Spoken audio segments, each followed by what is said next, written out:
Bonjour camarades et merci à tous d'être là ce matin pour le lancement de la semaine du numérique. Merci donc au pays invité d'honneur, le Ghana.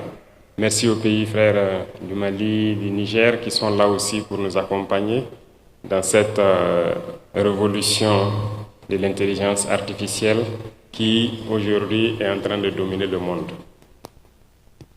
Je m'en voudrais bien de commencer à parler sans rendre grâce à Dieu et aussi rendre un hommage vibrant à nos vaillantes forces combattantes sur le terrain qui, depuis ces dernières semaines, font un travail extraordinaire.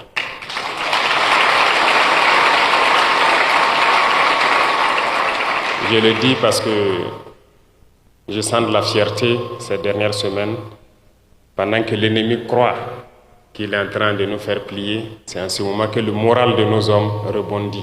Et ils font un travail exceptionnel ces dernières semaines.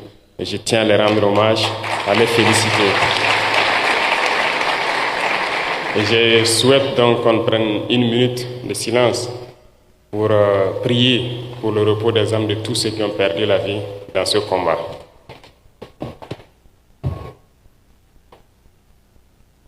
« 20e anniversaire donc de la semaine du numérique. Cela fait des décennies, si je peux le dire, que nous célébrons donc cette semaine du numérique.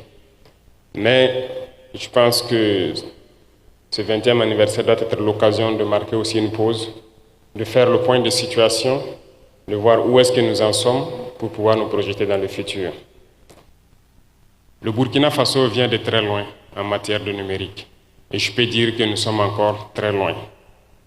Beaucoup de choses ont été faites ces 2 dernières années, mais nous avions un programme articulé en 12 points que nous voulons lancer pour être en 2030 à un certain niveau qui puisse nous permettre de dire qu'en 5 ans, nous avons fait un bond d'au moins 100 ans. Et Madame le ministre a pris l'engagement, avec toute son équipe, de pouvoir mettre en œuvre ce programme. Et soyez sûrs que nous sommes là pour vous accompagner quand vous voulez, pour que cette révolution soit un succès. Le Burkina Faso a besoin de cette révolution numérique qui doit nous permettre de nous placer dans un certain niveau de développement dans la sphère mondiale. Aujourd'hui, quoi qu'on veuille, aucun domaine ne pourra donc se propulser sans le numérique. C'est pratiquement impossible. Nous avions tantôt parlé de lourdeur administrative, de tracasseries et tout ce qui va